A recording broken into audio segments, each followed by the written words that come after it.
अहिलेको जमानामा हाम्रो ध्यान खिच्ने कुराहरू कति धेरै छन्, होइन त? एउटा काममा मन लगाउन खोज्यो, ध्यान कता कता पुगिसक्छ। तर के विज्ञानसँग यसको कुनै समाधान छ? पक्कै पनि छ। आज हामी फोकस बढाउने त्यस्तै केही वैज्ञानिक तरिकाहरूबारे कुरा गर्नेछौँ।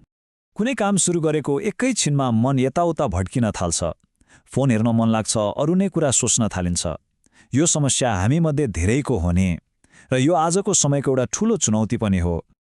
तर एउटा राम्रो कुरा के छ भने यसका समाधानहरू एकदमै सरल र विज्ञानमा आधारित छन्। आज हामी त्यस्ता 3वटा शक्तिशाली विधिहरू सिक्नेछौँ जसले हाम्रो एकाग्रतालाई साँच्चै 10 गुणासम्म बढाउन मद्दत गर्न सक्छ।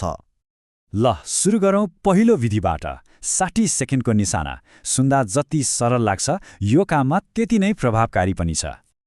अब यसको पछाडि एउटा वैज्ञानिक सिद्धान्त छ जसलाई भिजुअल फिक्सेसन भनिन्छ। यो भनेको के हो भने कुनै एउटा बिन्दुमा लगातार हेरेर हाम्रो स्नायु प्रणालीलाई गहिरो ध्यानको लागि तयार पार्नु हो। ल अब यो गर्ने कसरी त? तरिका एकदमै सजिलो छ। कुनै पनि काममा बस्नुभन्दा ठिक अगाडि आफ्नो अगाडि रहेको कुनै सानो वस्तु वा बिन्दुमा ठिक 60 सेकेन्डसम्म आँखा नझिम्काइकन हेर्ने हो। यति सानो कामले कसरी त्यत्रो असर गर्छ होला? वास्तवमा यसो गर्दा हाम्रो मस्तिष्कको न्यारो फोकस मोड सक्रिय हुन्छ।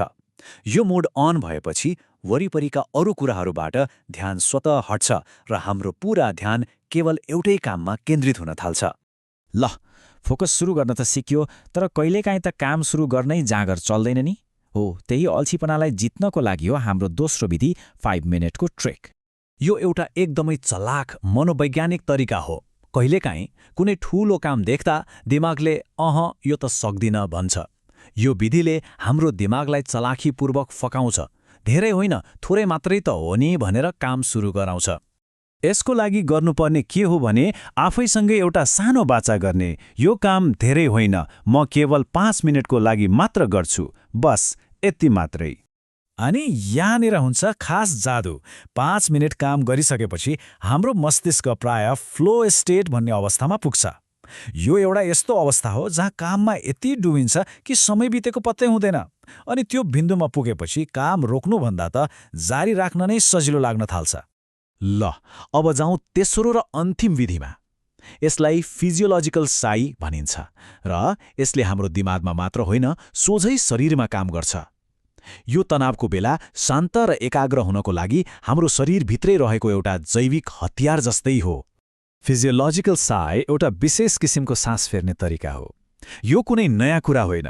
वास्तवमा हाम्रो शरीरले तनाव कम गर्न आफैले प्रयोग गर्ने एउटा प्राकृतिक तरिका हो जसले हाम्रो स्नायु प्रणालीलाई तुरन्तै शान्त बनाउँछ। ल यसलाई गर्ने तरिका हेरौँ है त। एकदमै सजिलो छ। पहिलो स्टेप, नाकबाट 2 पटक छिटो छिटो एकपछि अर्को सास भित्र तान्ने। अनि दोस्रो स्टेप, मुखबाट बिस्तारै र पुरै सास बाहिर फाल्ने। अब यसो गर्दा शरीरभित्र के हुन्छ त? यो विशेष तरिकाले सास फेर्दा शरीरमा जम्मा भएको अतिरिक्त कार्बन डाइअक्साइड द्रुत गतिमा बाहिर निस्कन्छ। अनि परिणाम, स्नायु प्रणाली तुरुन्तै शान्त हुन्छ र ध्यान केन्द्रित गर्ने क्षमता ह्वात्तै बढ्छ। भनेपछि अब हामीसँग एउटा पूरा फोकस टुलकिट तयार भयो। यी 3वटा विधिहरू कुनै पनि बेला जहाँ पनि प्रयोग गर्न सकिन्छ। एकचोटि फेरि हेरौँ। काम सुरु गर्नु अघि मस्तिष्कलाई तयार पार्न 60 सेकेन्डको निशाना, अल्छी लागेको बेला काम सुरु गर्न 5 मिनेटको ट्रिक, अनि तनाव वा छटपटी हुँदा तुरन्तै शान्त हुनको लागि फिजियोलोजिकल साई। अब सोच्नुपर्ने कुरा के हो भने यी मध्ये कुन चाहिँ विधि आजै आफ्नो दैनिकीमा समावेश गर्न सकिन्छ?